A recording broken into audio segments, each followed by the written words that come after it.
ఓం శాంతి. మురళీ తారీఖు ఏప్రిల్ 17, 2021. సాకార మురళి. మధురమైన పిల్లలారా, తండ్రి వద్ద ఏ జ్ఞానమైతే ఉందో దాన్ని పూర్తిగా మీకు లభించింది. మీరు దానిని ధారణ చేసి చేయించండి.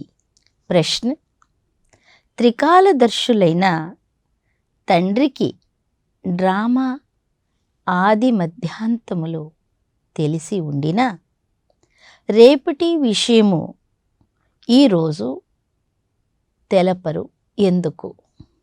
సమాధానం: తండ్రి చెప్తున్నారు, పిల్లలు, నేను ముందే తెలుపుతే డ్రామాలో సంతోషమే ఉండదు.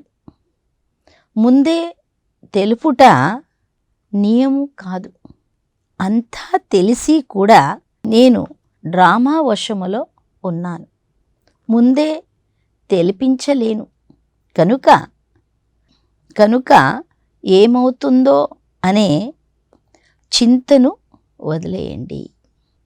పాట: మరణించిన నీ ఒడిలోనే. ఓం శాంతి.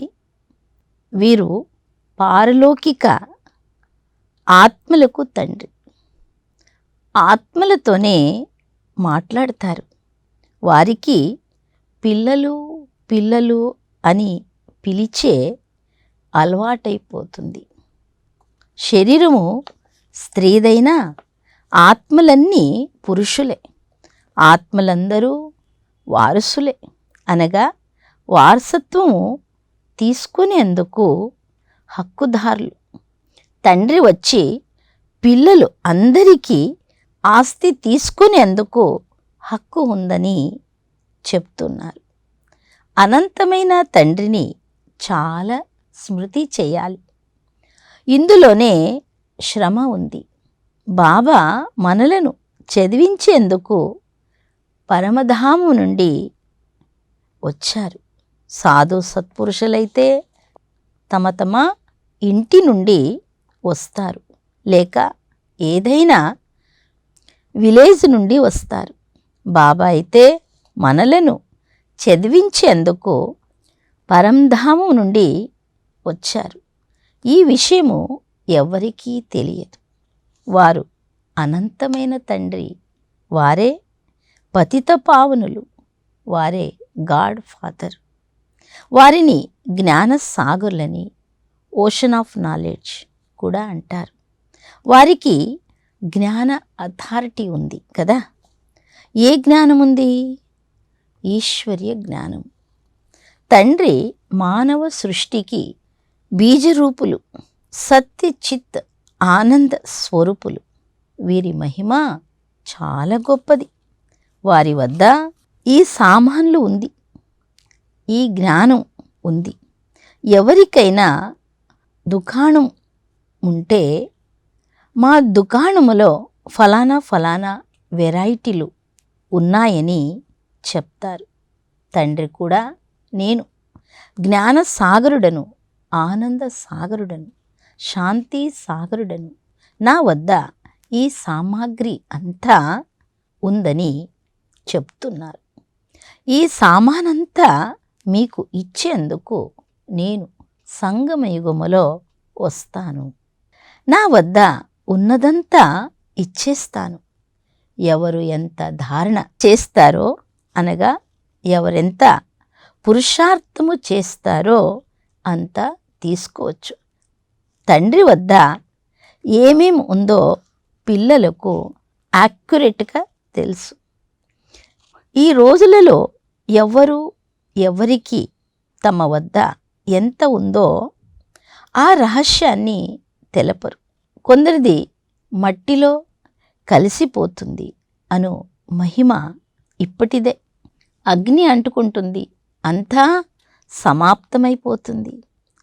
రాజులకు భూగర్భములో చాలా దృఢమైన మహళ్ళుంటాయి.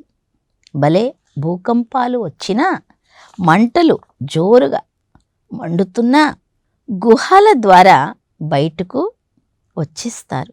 ఇక్కడ ఉన్న ఏ వస్తువు అక్కడ పనికి రాదని పిల్లలైనా మీకు తెలుసు. గనులన్నీ మళ్ళీ క్రొత్తగా నిండిపోతాయి. సైన్స్ కూడా రిఫైన్ అయ్యి మీకు పనికి వస్తుంది. పిల్లలైన మీ బుద్ధిలో ఇప్పుడు పూర్తి జ్ఞానమంతా ఉంది. మనకు సృష్టి ఆది మధ్యాంతలు తెలుసని పిల్లలకు తెలుసు. అంత్యములో చిన్న తుంట అనగా కాస్త మిగిలి ఉంది, అది కూడా తెలుసుకొనేస్తారు. బాబా ముందే అంతా ఎలా తెలుపుతారు? నేను కూడా డ్రామా వశములో ఉన్నానని బాబా చెప్తున్నారు. ఇంతవరకు ఎంత జ్ఞానము లభించిందో అంతే డ్రామాలో నిశ్చయింపబడి ఉంది. గడిచిపోయిన క్షణాన్ని డ్రామా అని భావించాలి. రేపు ఏమి జరుగుతుందో రేపు చూస్తాము. రేపటి మాట ఈరోజు వినిపించను. ఈ డ్రామా రహస్యము గురించి మనుషులకు అర్థము కాదు. కల్ప ఆయువునే ఎంతో ఎక్కువగా చేసేశారు. ఈ డ్రామాను అర్థము చేసుకునేందుకు కూడా ధైర్యం కావాలి. తల్లి మరణించినా అలవా తినాలి.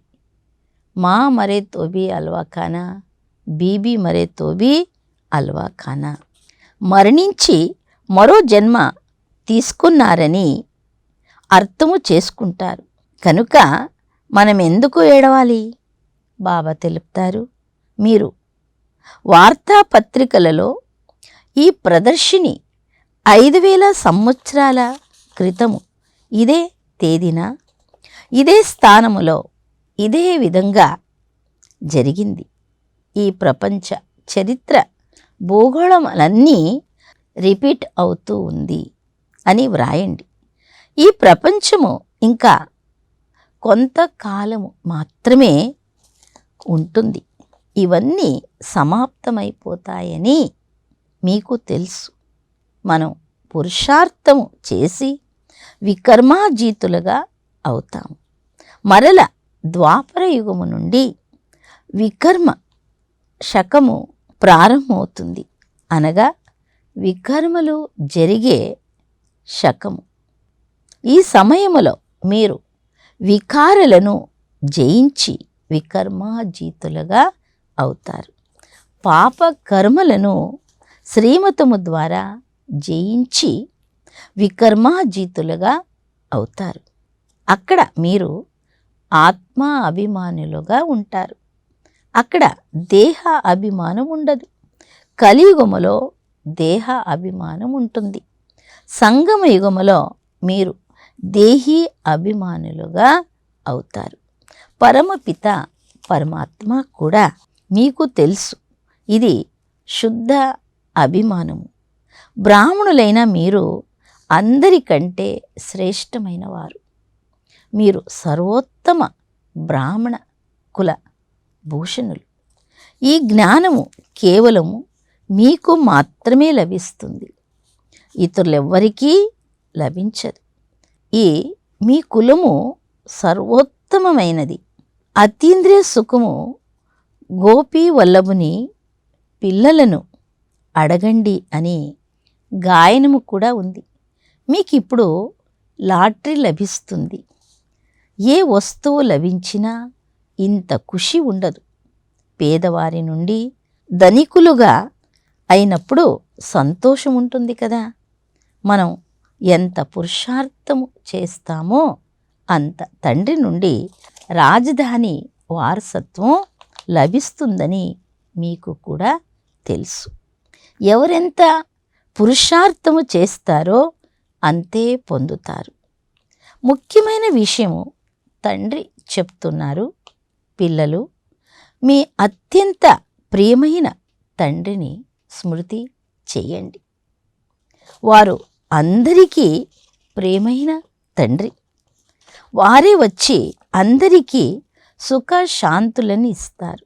ఇప్పుడు దేవీ దేవతల రాజధాని స్థాపనవుతూ ఉంది. అక్కడ రాజారాణి ఉండరు, అక్కడ మహారాజా మహారాణి అని పిలుస్తారు.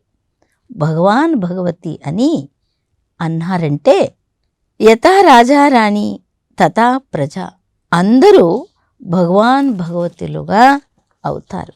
కనుక భగవాన్ భగవతి అని అనరు. భగవంతుడు ఒక్కరే, మనుషులను భగవంతుడని అనరు. సూక్ష్మవతనవాసులైన బ్రహ్మ విష్ణు శంకరులకు కూడా దేవతలనే అంటారు. మరి స్థూల వతనవాసులైన వారిని భగవాన్ భగవతి అని ఎలా అంటారు? అత్యంత ఉన్నతమైనది మూలవతనం, ఆ తర్వాత సూక్ష్మవతనం, ఇది 3వ నంబరు. ఇది మీ బుద్ధిలో ఉండాలి. మన ఆత్మలైన మన తండ్రి శివ బాబాయే.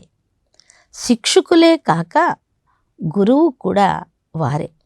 కంసాలి, బ్యారిస్టర్ మొదలైనవన్నీ వారే. అందరినీ రావణుని జైలు నుండి విడిపిస్తారు. శివబాబా చాలా గొప్ప బ్యారిస్టర్. అటువంటి తండ్రిని ఎందుకు మర్చిపోవాలి? బాబా మేము మర్చిపోతామని ఎందుకంటారు? మాయా తుఫాన్లు చాలా వస్తాయి, అవి రావాల్సిందే అని బాబా చెప్తారు.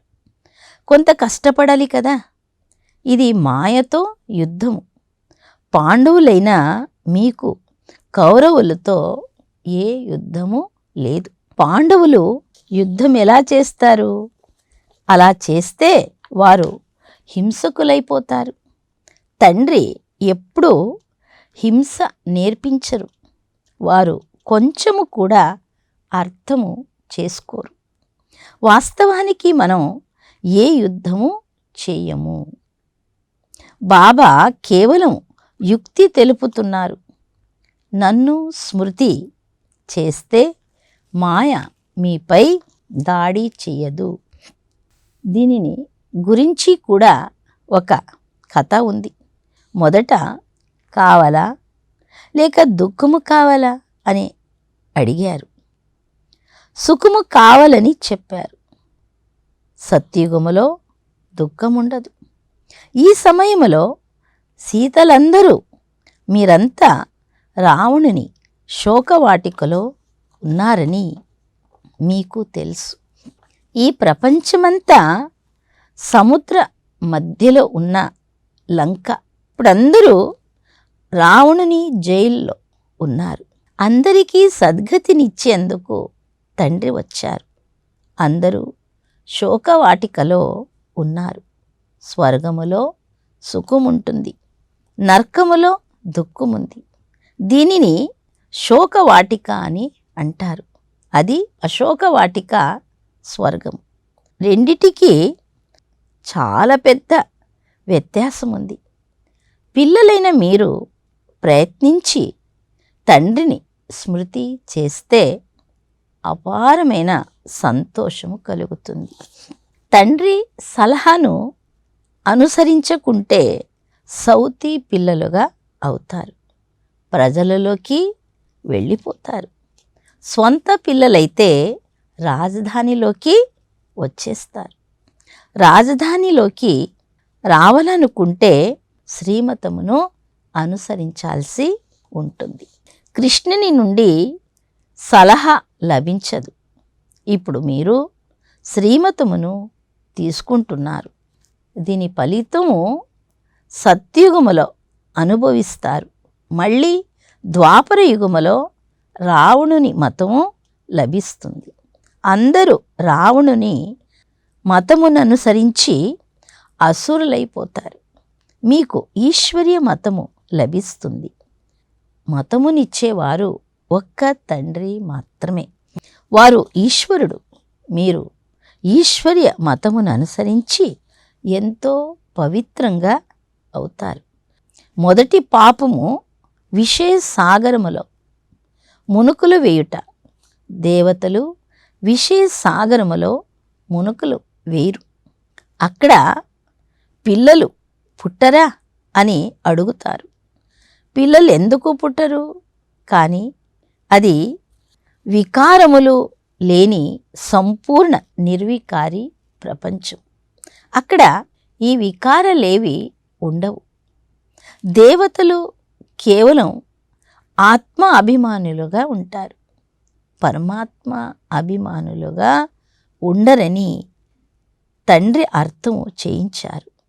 మీరు ఆత్మ అభిమానులే కాక పరమాత్మ అభిమానులు కూడా. ఇంతకు ముందు రెండూ లేవు. సత్యుగములో పరమాత్మ గురించి తెలియదు, ఆత్మ గురించి తెలుసు. నేను ఆత్మను, ఈ పాత శరీరాన్ని వదిలి క్రొత్తది తీసుకుంటానని ముందే తెలిసిపోతుంది.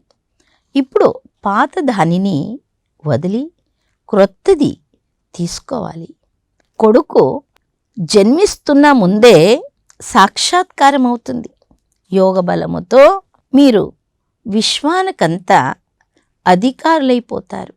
మరి యోగ బలముతో పిల్లలు జన్మించలేరా? యోగ బలముతో మీరు ఏ వస్తువునైనా పావనంగా చేయగలరు. కానీ మీరు స్మృతి చేయడం మర్చిపోతారు. కొంతమందికి అభ్యాసమైపోతుంది. చాలామంది సన్యాసులకు కూడా భోజనంపై చాలా గౌరవం ఉంటుంది కనుక చాలా మంత్రాలు చదివిన తర్వాత భోంచేస్తారు. మీకు కూడా పథ్యము తెలుపబడింది. మాంసము మద్యము భుజించరాదు.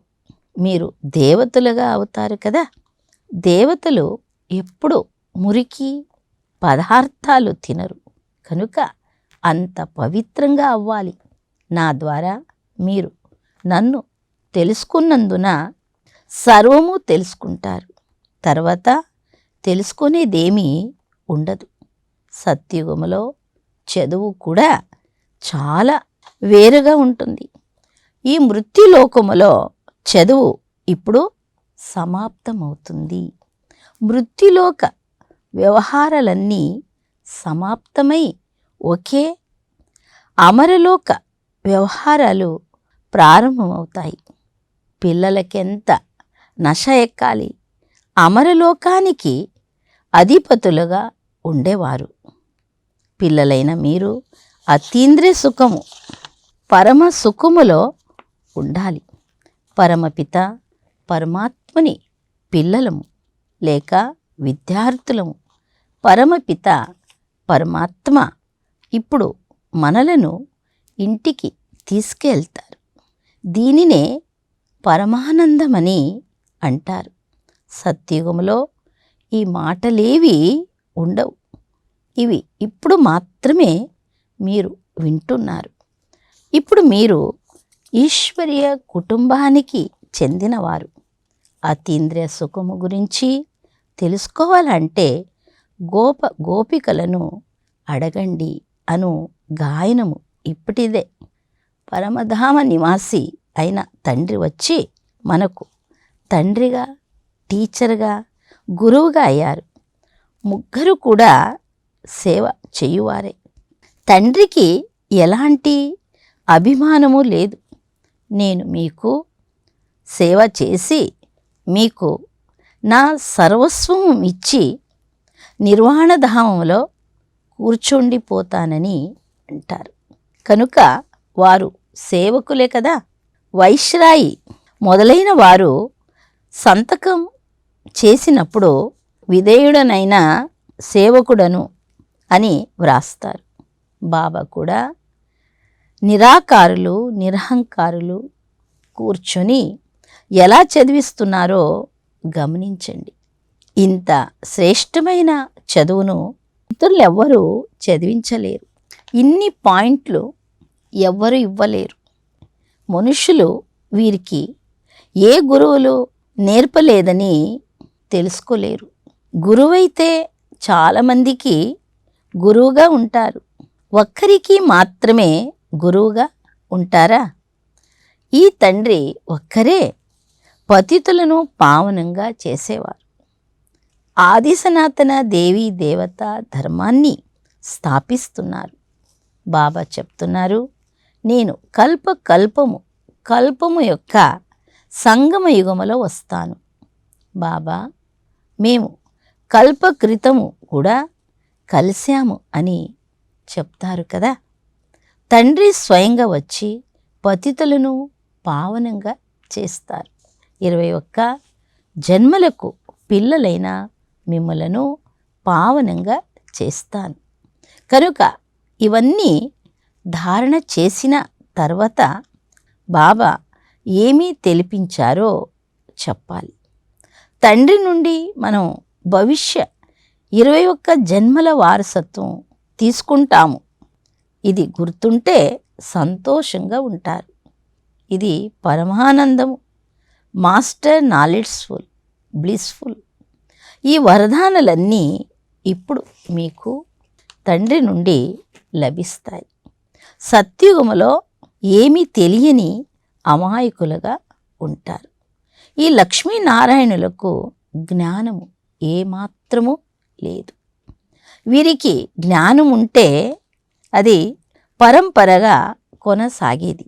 మీ వంటి పరమానందము దేవతలకు కూడా ఉండదు. అచ్చా मीठे मीठे सिकिलदे बच्चों प्रति माता पिता बाप दादा का याद प्यार और गुड मॉर्निंग। रूहानी बाप की रूहानी बच्चों को नमस्ते। हम रूहानी बच्चों की रूहानी बाप दादा को याद प्यार और गुड मॉर्निंग और नमस्ते नमस्ते नमस्ते। धारण కొరకు ముఖ్య సారం. మొదటి పాయింట్, దేవతలుగా అయ్యేందుకు ఆహార పానీయాలు చాలా శుద్ధంగా ఉండాలి. చాలా పత్యముతో నడుచుకోవాలి. యోగ బలముతో భోజనానికి దృష్టినిచ్చి శుద్ధంగా చేసుకొని స్వీకరించాలి. తర్వాతి పాయింట్, మనం పరమపిత పరమాత్ముని పిల్లలము, విద్యార్థులము. ఇప్పుడు వారు మనలను ఇంటికి తీసుకెళ్తారు.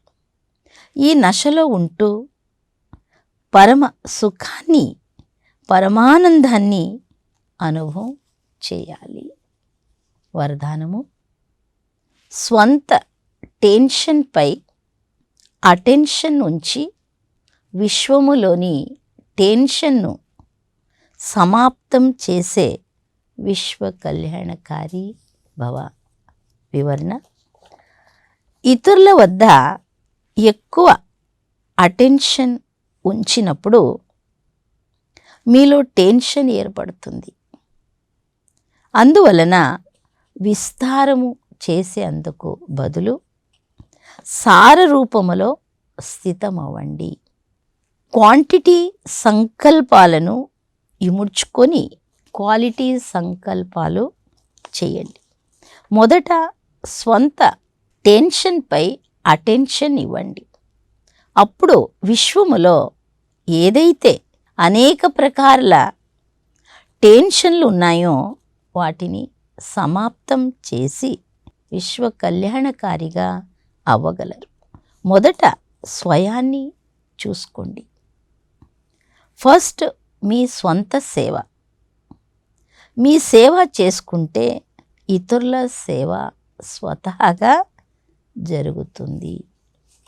స్లోగన్, యోగానుభూతిని చేయాలంటే దృఢతా శక్తి ద్వారా మనస్సును కంట్రోల్ చేసుకోండి. ఓం శాంతి.